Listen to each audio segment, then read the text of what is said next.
bakunzi bacu ndabasuhuje kandi ndabashimiye. Ubutegetsi no kuyobora biri mu bintu binezeza cyane. Iyo utambuka bose bagakoma amashyi, bakakwikubita imbere, bakakuririmba, bakakubyinira, wavuga bikaba, wategeka bigakomera, mbese wica ugakiza, ni icyunyunyu n'uburyohe buri wese yakwifuza. Ibi biri mu mpamvu yatumye habaho impfu z'abantu benshi batabarika, biba intandaro y'intambara nyinshi.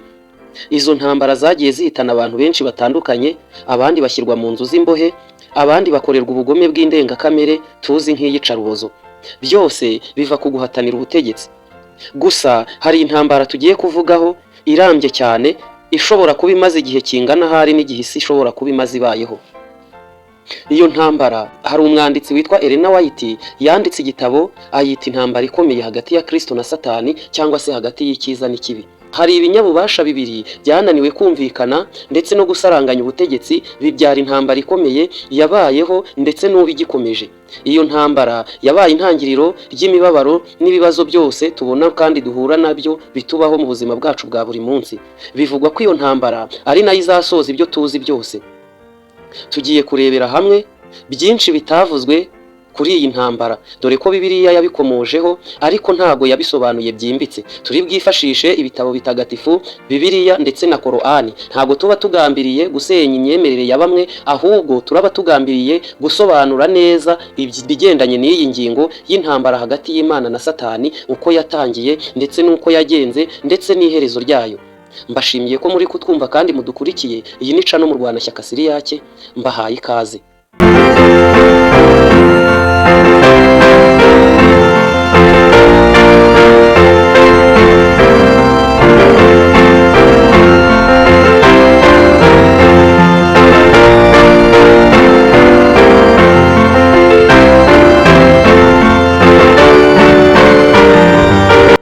Iyi ntambara hagati y'Imana na Satani yatangiye twese nta n'umwe uhari, kandi ntituzi neza icyo bapfuye. Gusa buri wese muri twe asunikirwa kugira uruhande abogamiramo, cyangwa se uruhande ahereramo ashyigikira. Byose bitangirira mu gihugu cyitwa ijuru, aho ikinyabubasha ntagereranywa cyitwa Imana bivugwa ko ari cyo ntangiriro y'ibintu byose, kuko ari cyo cyabiremye kandi kikabigira uko kibyumva. Cyaremye igihugu maze icyo gihugu kikita ijuru. Icyo gihugu cyagombaga guturwamo n'iki kinyabubasha ntagereranywa cyitwa Imana. Hanyuma Imana irema n'ubutaka ibwita isi. Ibyo twabisanga mu gitabo cyitwa Itangiriro gitangira Bibiliya, igice cyacyo cya mbere umurongo wa mbere. Aho amakimbirane atangirira ni mu gushyira mu myanya abari kuzafasha Imana kuyobora iki gihugu yari imaze gushinga. Tumenyereye ko mu isi umutegetsi ayobora igihe runaka, igihe kikazagera akarangiza manda, cyangwa se agasaza agapfa, maze ubutegetsi bugafatwa n'abandi. Nyamara ngo siko byari kugenda ku Mana, kuko mu gihugu cyitwa ijuru Imana yari perezida w'ibihe byose, utavugirwamo, udasimburwa, uvuga bikaba, yategeka bigakomera kandi bikaba iteka ryose, kuko Imana idasaza, idapfa, itagira itangiriro, ntigire n'iherezo, yitwa Alufa ndetse na Omega. Muri abo bayobozi ngo Imana yaje gukora igisa n'ikosa, aho yahaye umwe muri bo ububasha ntagereranywa, ndetse ngo imuha n'ububasha bwo kuba umwungiriza wayo, cyangwa se uwo twakwita nka minisitiri w'intebe muri politiki tumenyereye ya none hano mu isi. Ariko ngo ibi ntibyanyuze uyu munyabubasha, ahubwo ngo yatangiye imigambi yo gukora kudeta ngo ahirike umuyobozi we, kandi ari we wamuhaye ububasha n'imbaraga n'icyubahiro, yewe n'ubutware muri icyo gihugu cyo mu ijuru. Ngo yababajwe cyane n'ukuntu Imana yari kuzabayobora mpaka iteka ryose. Mbese nawe yifuje icyubahiro ubundi kigomba Imana yonyine, yifuza kuba perezida nawe ngo agenge ibintu byose. Birumvikana ko Imana itari kubyihanganira na gato, kuko n'ubundi nk'uko bisanzwe igitekerezo cyo guhirikwa ku butegetsi nta muntu n'umwe cyanyura, keretse wenda habayeho kubisunikirwa binyuze mu ntambara akayitsindwa, cyangwa se inzira z'amatora mu bihugu bigendera kuri demokarasi. Twifashishije igitabo cya Korani gikoreshwa n'idini y'Abasilamu, igice cyacyo cya 17 umurongo wa 61 yemeza ko ikindi kintu bapfuye ngo ari agasuzuguro. ngo kuko Allah amaze kurema Adamu yasabye abamarayika bose kumwubarara imbere, ariko Satani yanga gupfukama, ngo kuko byaterwaga n'ubushongore n'ubukaka n'icyubahiro yabonaga afite. Ngo Satani ntiyiyumvishaga ukuntu yapfukamira umuntu wakozwe mu ibumba cyangwa se umuntu waremwe mu ibumba. Ibyo ngo byatumye Allah Imana arakara cyane, ngo kuko yabifashe nk'agasuzuguro cyangwa ubwibone. Muri Korani igice cya 38 umurongo wa 75 havuga ko Imana yarakaye maze ngo ibaza Satani icyamuteye gukora ibyo. Abahanga benshi mu byerekeranye na teoloji harimo uwitwa Jonathan Edward nawe yagize icyo abivugaho. Yavuze ku kintu cyateye ubushyamirane hagati y'Imana na Satani. Ngo ikindi cyamenyekanye cyatumye habaho gushyamirana ngo nuko Imana yaje kugira umwana wayo w'ikinege, maze ibwira abamarayika bose ko uwagiye kuba umutware umwungirije kandi akagenzura abasigaye bose. Bivuze ko Lusiferi yaragiye kubura umwanya we, icyubahiro cye kigasa naho gitwawe n'umwana w'Imana. Nk'uko yanze gupfukamira Adamu, aha noneho yararahiye arirenga avuga ko atazapfukamira umwana w'Imana, ngo ntiyapfukamira icyo gitambambuga, ahubwo yadukanye undi mugambi waje kumuteranya n'Imana, nk'uko biri mu byanditswe n'umuhanuzi Yesaya, igitabo dusanga muri Bibiliya ibice 14 umurongo wa 13. Yesaya ari mu iyerekwa yaragize ati, waribwira guti nzazamuka njye mu ijuru, nkuze intebe yanjye y'ubwami isumba inyenyeri z'Imana, kandi uti nzicara ku musozi w'iteraniro mu ruhande rw'impera y'ikasikazi, nzazamuka ndengaho ibicu bigarukira, nzaba nk'isumba byose. Birumvikana ko Satani yagize umugambi wo gushinga ubwami bundi ahagana mu majyaruguru y'ijuru, maze agaturana n'Imana, umwe akagira ubwami bwe n'undi akagira ubwe. Bivuze ko yari agiye gufata igihugu kimwe cy'ijuru akagicamo ibice, ubundi amajyaruguru y'igihugu akayagiraye, akagira ubwigenge bwuzuye, ubundi akayabera umuyobozi, agatwara, agatunga, agatunganirwa, maze n'Imana ikagira igice cyayo. Ibi ngibi mu buzima busanzwe mu isi tubyita barikanizasiyo. Birumvikana ko Imana itari kubyemera, kuko yaba yari igiye gutakaza kimwe mu gice cy'igihugu cyayo, kandi nacyo ari amatware yayo. Uku gushwana kwakongeje amakimbirane akomeye cyane, maze bombi batangiza intambara yeruye, bisa nkaho nta n'umwe uratsinda undi. Nubwo uruhande rw'Imana rwemeza ko byanga bikunze hari icyizere ntashidikanywaho ko ari rwo ruzayitsinda, gusa n'uruhande rwa Lusiferi narwo si agafu k'imvugo rimwe, nk'uko tuza kubibona muri iki kiganiro. Dore uko intambara yagenze. Twese nta muntu n'umwe wagize amahirwe yo kubona iby'iyi ntambara, kuko twese nta n'umwe wari uriho, kandi nta n'uwari muri icyo gihugu cy'ijuru. Ushobora kuba ugize amatsiko yo kumenya uko twabimenye, kandi nyine nta n'umwe wari uriho, nta n'uwari muri icyo gihugu cyo mu ijuru ngo abone iby'iyi ntambara. Umwe mu bantu banditswe mu gitabo cyo muri Bibiliya witwa Yohani intumwa ya Yesu, yemeza ko ubwe n'amaso ye yiboneye ari mu iyerekwa uko byagenze. Ibyo yabonye yabyanditse mu gitabo cye cyitwa Ibyahishuwe. Reka tubisome, biri mu Byahishuwe igice cya 12 umurongo wa 2 kugeza ku wa 9.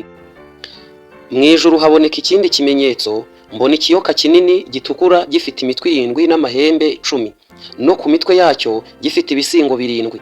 Umurizo wacyo ukururira 1/3 cy'inyenyeri zo ku ijuru, uzijugunya mu isi. Icyo kiyoka gihagarara imbere y'uwo mugore waramukwaga, kugira ngo namara kubyara gihere ko kirya umwana we kimutsotsobe. Abyara umwana w'umuhungu uzaragiza amahanga inkoni y'icyuma. Umwana we asahurwa ajyanwa ku Mana no ku ntebe yayo. Uwo mugore ahungira mu butayu, aho afite ahandi yateguriwe n'Imana, kugira ngo bamugaburirireyo kumara iminsi 1260. Mu ijuru habaho intambara. Mikayeli n'abamarayika be batabarira kurwanya cya kiyoka. Ikiyoka kirwanana n'abamarayika bacyo, ntibanesha, kandi mu ijuru ahabo ntihaba hakiboneka. Cya kiyoka kinini kiracibwa, ari cyo ya nzoka ya kera yitwa umwanzi na Satani, ari cyo kiyobya abari mu isi bose, nuko kijugunywa mu isi, abamarayika bacyo bajugunywana nacyo. Ibyo byumvise wamenya ko intambara yarangiye, ariko Lusiferi wahimbwe ikiyoka atsinzwe. Nyamara siko byagenze, kuko bisa nkaho yafashe igice cy'abaturage bari mu gihugu cy'ijuru bakaba bari bamushyigikiye maze bakajya gushinga leta yabo ku bundi butaka, aho ibisirikare byombi byakomeje guhangana bitavugwa. Mu mateka, umuhanga wagerageje gusesengura iby'intambara ikomeye yabaye hagati y'Imana na Satani yitwa John Milton. Afatwa nk'umwanditsi w'ibihe byose n'inyandiko zose mu Bwongereza, ku buryo aza ayingayingwa na William Shakespeare. Mu mwaka w'1667 yasohoye edisiyo ya mbere y'igitabo cyamenyekanye nka Paradise Lost. Nyuma y'imyaka 7 asohora edisiyo yacyo ya kabiri. Aho muri iki gitabo yanditse ku ntambara y'Imana na Satani kuva ku ntangiriro kugeza ku iherezo. Muri iyi nyandiko yanditse mu gice cya mbere umukarago wa 263 ko Satani ataba yaratsinzwe ngo yirukanwe mu ijuru. Ubwo yaragize ati, byaba byiza kuba ndi umuyobozi kuzimu aho kuba umukozi mu ijuru. Muri iyi nkuru n'abahanga mu bya teoloji barabyemeza, bavuga ko Satani yari umunyambaraga ku buryo Imana ubwayo isa n'iyakoze ikosa ryo kumurema no kumuha imbaraga ndetse n'ububasha n'ubutware by'ikirenga, ku buryo hari aho yageze Imana ntibikibasha kumugenzura.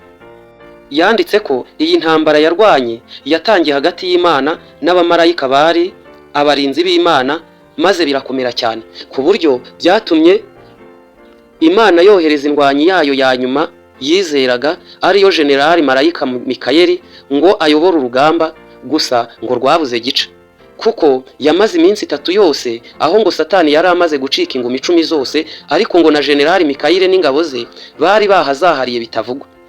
Imana ishobora kuba yarabonye ko bishobora kugorana, maze mu ibanga yari yibikiye isunika Lusiferi imukura mu ijuru imwohereza ku butaka bwo mu majyepfo y'ijuru. Nawe mu mbaraga zidasanzwe ngo agenda nk'umurabyo, nk'uko bigaragara mu Ivanjiri ya Luka ibice 10:18. Muri edisiyo ya mbere muri cya gitabo cyitwa Paradise Lost, igice cya 9 igika cya 425 kugeza ku cya 430, Milton yavuze ko Lusiferi yahise ajya gutangiza igihugu cye hasi ahantu hihishe cyane, ku buryo n'Imana ubwayo itari kuhageza ubugenzuzi bwayo kugeza na n'ubu. Yemeje ko yahashinze umurwa witwa Pandemonium. Na n'ubu mu nyandiko zose zivuga ku murwa mukuru wahitwa ikuzimu bavuga yuko witwa Pandemonium.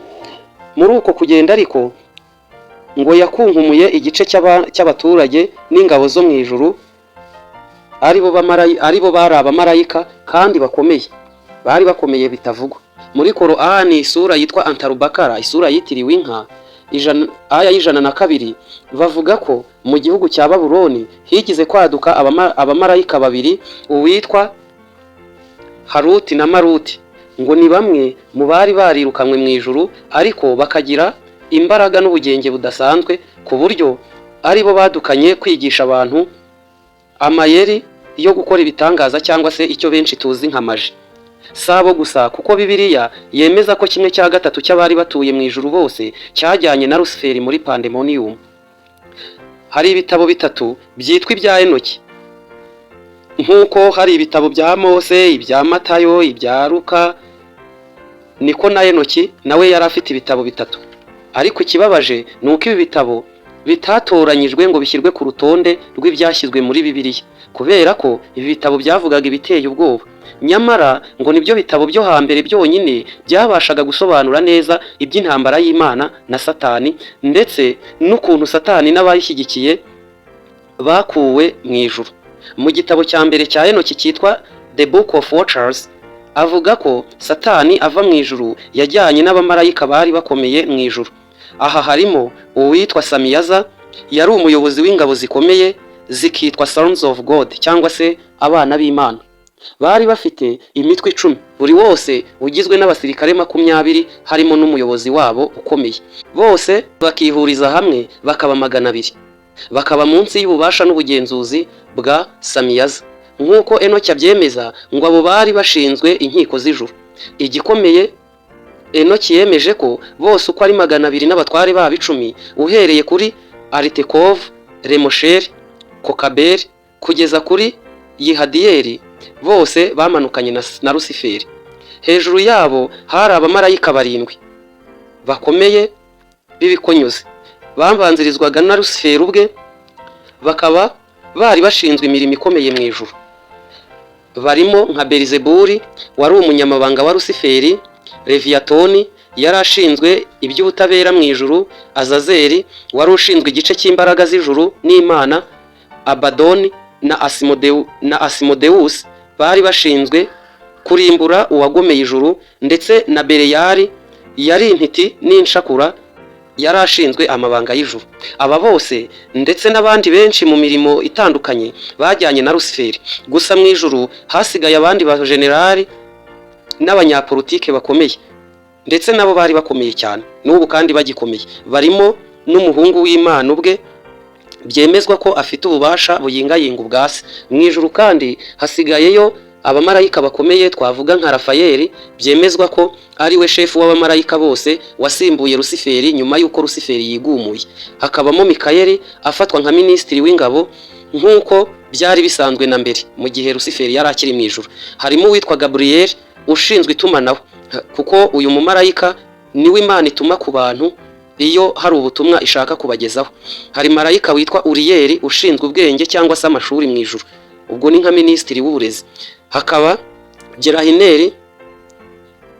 Jerahumeli wagereranya n'ushinzwe ubwikorezi cyangwa transport. Aba bose wabasanga muri Bibiliya mu bitabo bitandukanye niba ujye uyisoma.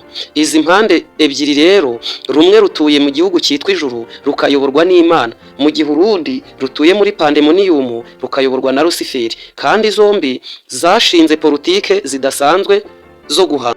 Ikibabaje nk'uko no mu isi aho abanyembaraga babiri barwaniye usanga hababara rubanda rugufi, izo mpande zombi zose zabizanye ku banyembaraga nkeya aribo twebwe abantu.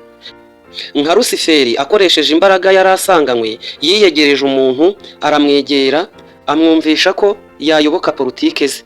Umuntu nawe arabyemera. Byatumye Imana irakara cyane, kuko umuntu yari asanzwe afitanye amasezerano nayo y'imikoranire.